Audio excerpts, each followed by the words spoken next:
In the insert, there's an insert out there, or it's not in your program, but it talks about relational giving. One of the examples is buying a bat, for someone and then going to the batting cage with them. I gave you an example a couple weeks ago about a son who bought coffee for his father, but the idea was that they would drink it together. It was relational in the way that they did it. Maybe it's a round of golf, but you're going to be one of the people. I mean, who doesn't want to do that? That's to be a part of that. And I can go with you too if you want. But it's about you. But anyway, it's the idea that don't just give them something and say, hey, go have fun, but you do it with them. Making coupons, this is something we did in our family a lot of times, where you made coupons for people, and they were things that you would do with that person. You'd help clean or for that person. You would help, clean the house. You would do chores, different things that the kids would oftentimes do. You'd make dinner one time. All these are ways in which you can give of yourself and show your presence into someone's life instead of just giving them an object or giving them money. It demonstrates to them that you value them, that you want to be able to be with them, that you care enough for them, that you want to be a part of that. And so look through that insert. Give yourself some ideas. Look in ways that you can demonstrate yourself. That's what the example, the model of God showed, is that it wasn't enough for him to say, I'm going to have you guys, here's some money, go do this. He gave of himself. But not only that, though, God also, his gift was personal. In Luke 2, when the angels declared, the birth of Jesus, they said, "For unto you is born this day in the city of David, who is Christ the Savior." Unto you. Another translation is for you. In other words, God didn't come because he says, I wonder what it's like to be human, and I'm going to go out and hang without them, and I'm going to be human. But the very act of his choice of bringing himself and becoming human was done for us. It was very personal what God had done. To become the Savior of the world was why? To save us. That's why Jesus died. He saw the need that we had, and he provided for it. We see the life of Jesus in the way that he lived, and he saw someone in need, and he provided for him. Whether it was food, whether it was forgiveness, whatever it was, Jesus was going around, and he saw the needs of people around him, and he responded to that need. It was very personal, the response that he gave into the lives of the people that are around him.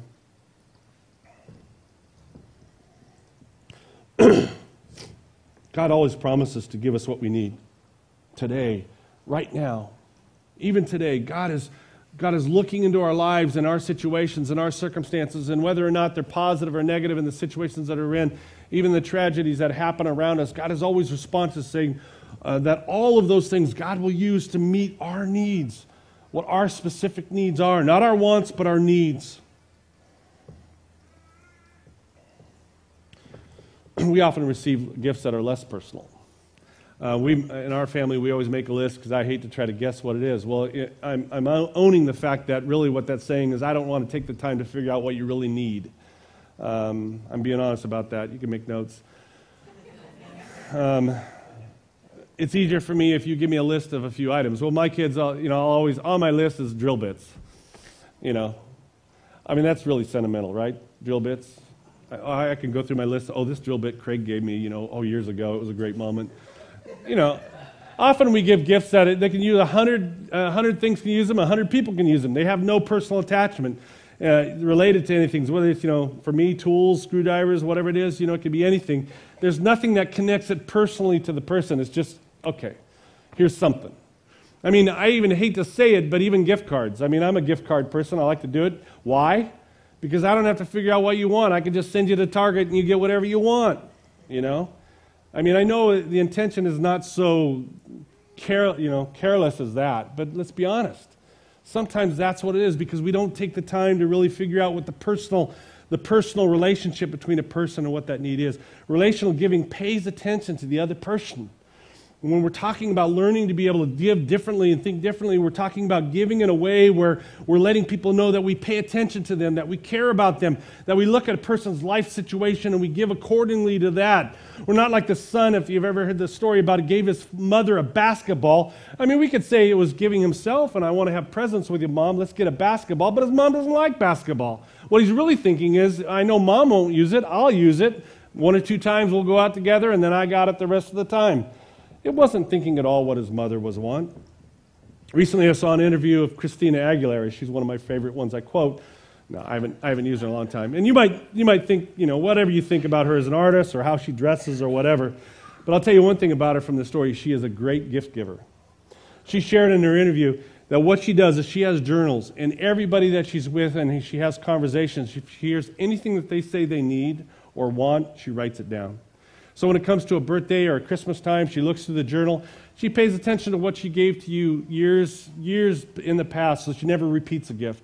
So whenever she gives a gift without ever conversation with you, I'm not on her list, but whatever conversation she has with you, it's always something you've expressed that you need. She makes it very personal in the way that she responds to that. I read about a father who gave his daughter 2 empty journals. And you can think, well, that's a dumb gift, I mean, who needs that? But what the instructions were with it is that his daughter would take a journal and he would take a journal, and they would spend the year writing in that journal, and then next Christmas they would trade the journals. I mean, there's a gift where they're really he's engaging in that person, and relationally he's trying to be able to build that relationship up with that person. That's kind of what relational is, where you really are paying attention to the other person. And so the question then for us then is, what type gift can we give that is personal to the receiver? What's going on in their life right now that your gift can speak into that and help them in life? I mean, sometimes even as a church, it is giving in a member care where we know we're speaking into the life of a person who has need, and we're doing a part of that. But maybe it's someone around you. Maybe it's an elderly person that needs some help in the house and cleaning or yard work or something like that that's around you. It can even be a decorative gift into someone's house, but it's something that shows that I pay attention to your colors, I pay attention to what you like, and I know this gift speaks to your personality. Now, the risk of that, of course, is that they're saying, what? This doesn't speak to my personality. But it does show in the fact that you care. And so thinking about those kind of things, offering rides to someone needs rides. We do an insert that you have in here.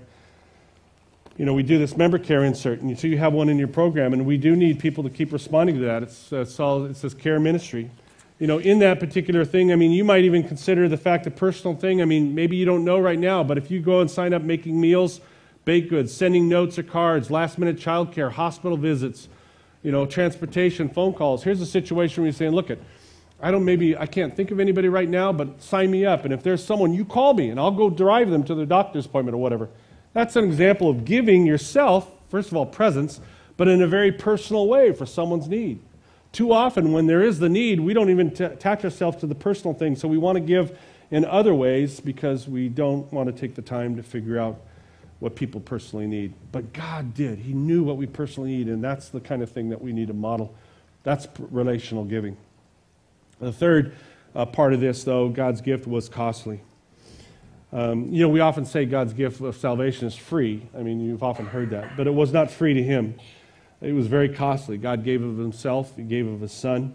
Paul writes about Jesus in Philippians 2, 6-8, when he says this, referring to Jesus, being in the very nature God, did not consider equality with God something to be used to his own advantage. Rather, he made himself nothing by taking the very nature of a servant, being made in human likeness. And being found in appearance as a human being, he humbled himself by becoming obedient to death, even death on the cross. I mean, we read that and it sounds kind of cool, but we think, we don't even really grasp what that means. This is Jesus. The beginning of John says, all things were made by him, for him. In the beginning, he was before all things. He's the creator of the universe. He humbled himself to becoming human. That's like us becoming an ant, and thinking, okay, you know what? I'm willing to do that out of my love for this person and these people. He chose to enter this place in a very humble way, in a manger, in a stable, in a lowly, poor family. He didn't go into the kingdom in a palace. He went to the lowest places you could be in human society even. And then he suffered at humans' hands, people mocking him, ridiculing him, beating him, And here is God thinking, I could just wipe you off the face of the earth. And yet his love for us was so great that he was willing to pay that price. 2 Corinthians 5:21 says, God made him, referring to Jesus, who had no sin, to be sin for us, so that in him we might become the righteousness of God. I can't even imagine that. God, who was perfect and holy in all ways, to be able to take on the darkness and the evil and the of sin, even the evilness to the extent of what was experienced in Connecticut.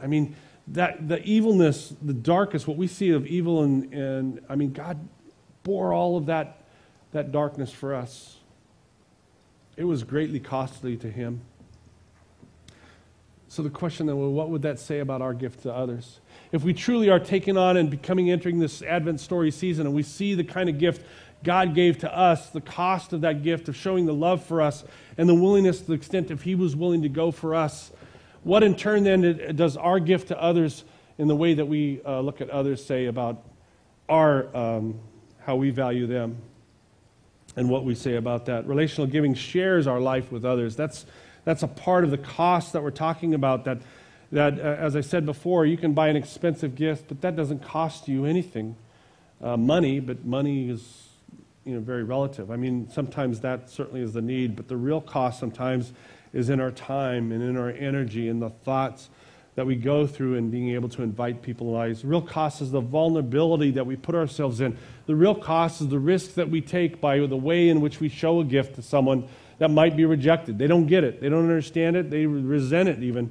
And yet we were willing to be able to speak into someone's life in the way that we give, and the willingness to be vulnerable and risk takers in those moments. That's when we really begin to show the kind of cost that we're willing to take in the way we give relationally to others. It also is a gift that drips with grace. And that really speaks into the story of God and how it carries on. When we begin to give gifts in a way that it's costly and that we show our personal sacrifice that we're willing to give, we give in a way that people pay attention. And the grace of God begins to be seen. When we offer ourselves in a spirit of humility and servanthood into the lives of other people, it causes us, first of all, to slow down and begin to be reminded of what's important in life. But also, others are able to see it and for themselves begin to pause and really wonder and see what would cause a person to be able to give of themselves so much for us and for me and what's going on. And so the question then is, the kind of giving we give is, what kind of gifts do you give that cost you in ways that matter?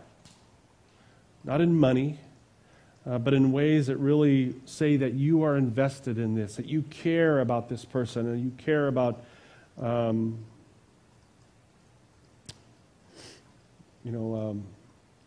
value of that person. There's a family member or a friend or someone you need to reach out to that you haven't. Maybe the cost is moving beyond just forgiveness to a person to really trying to reconcile with a person. I mean, that can be costly because you're stepping out in a way that you know is risk-taking because it could be hurt again, but you're stepping out in a way that requires you to be able to maybe humble yourself and accept what might come your way and even be rejected in that. Jesus said to follow him means that we die to ourselves. I mean, that's costly when you think about that. And so how often are you willing to die to yourself, to your own needs, to your own wants, for the sake of other people around you? How often are you willing to be able to put other people first and be willing to say, as a family, let's just sacrifice what we normally would do, and let's just break away from the consumerism of this world, and let's just take the blessings that God has given us and use it to reach out and affect other people around us and other people in this world.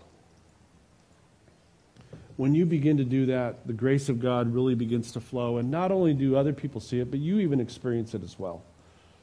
That's why serving and helping and giving, so many people respond by saying, it changed me. They experience the grace of God. The Bible clearly tells us that God gave his Son for our salvation.